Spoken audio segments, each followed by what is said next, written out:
Hi friends, welcome to Salem Padma சமையல். நம்ம சேனலை சப்ஸ்கிரைப் பண்ணாதவங்க பண்ணிக்கோங்க, பக்கத்தில் இருக்கிற பெல் பட்டனையும் அழுத்திக்கோங்க. இன்றைக்கி நம்ம என்ன பார்க்க போகிறோன்னா ஸ்வீட் கார்ன் ஸ்டஃப்டு தோசை. வாங்க எப்படி செய்யலான்னு பார்க்கலாம். இப்போ ஸ்வீட் கார்ன் தோசைக்கு பார்த்திங்கன்னா, இந்த ஸ்வீட் கார்ன் பார்த்திங்கன்னா ஒரு கப் அளவுக்கு வேக வச்சு வச்சுருக்கேன். இது 2 தக்காளி, ஒரு பெரிய வெங்காயம், இஞ்சி பூண்டு பேஸ்ட்டு 1 டீஸ்பூன், மிளகாத்தூள் 1 டீஸ்பூன், 1 டீஸ்பூன் மல்லித்தூள், 1/4 டீஸ்பூன் மஞ்சப்பொடி, 1/4 டீஸ்பூன் ஜீரகப்பொடி, 1/2 டீஸ்பூன் கரம் மசாலா, உப்பு தேவையான அளவு.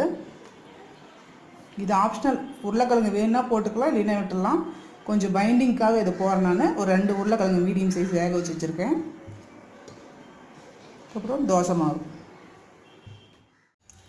இப்போ பாருங்கள், இந்த மாதிரி ஒரு பேன் வச்சுருக்கேன் தாளிக்கிறதுக்கு. 2 ஸ்பூன் ஆயில் ஊற்றுறேன்.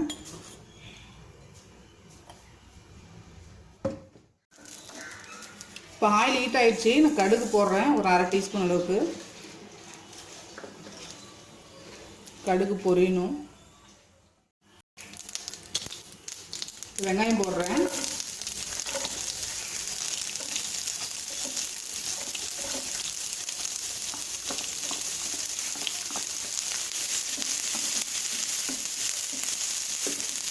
வெங்காயம் நல்லா வதங்கணும்.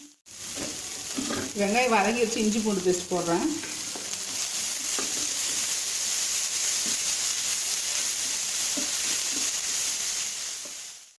இப்போ இந்த ட்ரை பவுடர்லாம் போடுறேன்.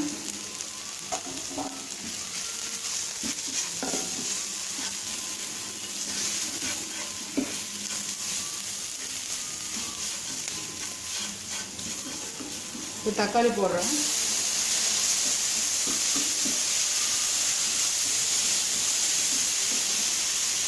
லைட்டாக தண்ணி தெளிச்சுக்கிறேன். இப்போ தக்காளி நல்லா வதங்கணும். இப்போ தக்காளி வதங்கிருச்சு. ஸ்வீட் கார்ன் போட்டுக்கிறேன்.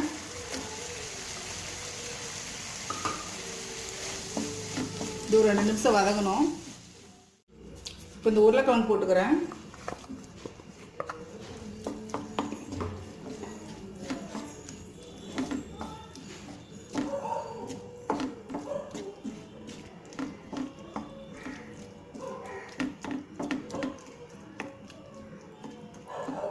இது ஒரு 2 மினிட்ஸ் இருக்கணும். இப்போ பாருங்கள், இந்த உருளைக்கிழங்கு போட்டு 2 மினிட்ஸ் ஆயிடுச்சு. இப்போ மல்லித்தலை போட்டுடலாம்.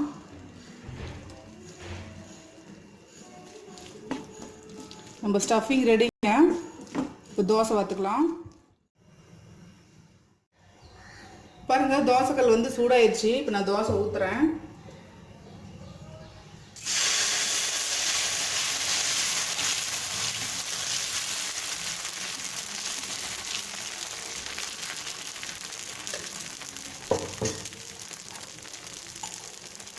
கொஞ்சமாக ஆயில் சுற்றி ஊற்றிக்கிறேன்.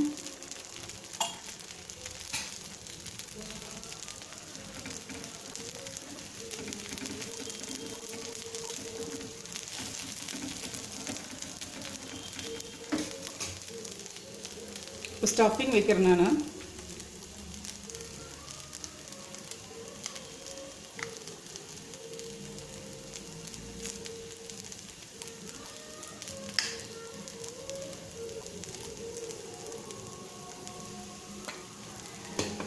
இப்போ மேலே மல்லித்தலை கொஞ்சம் போட்டுக்கிறேன். இப்போ நம்ம தோசை ரெடி ஆகிடுச்சுங்க. அவ்வளோதாங்க, நம்ம ஸ்டஃப்டு தோசை ரெடிங்க.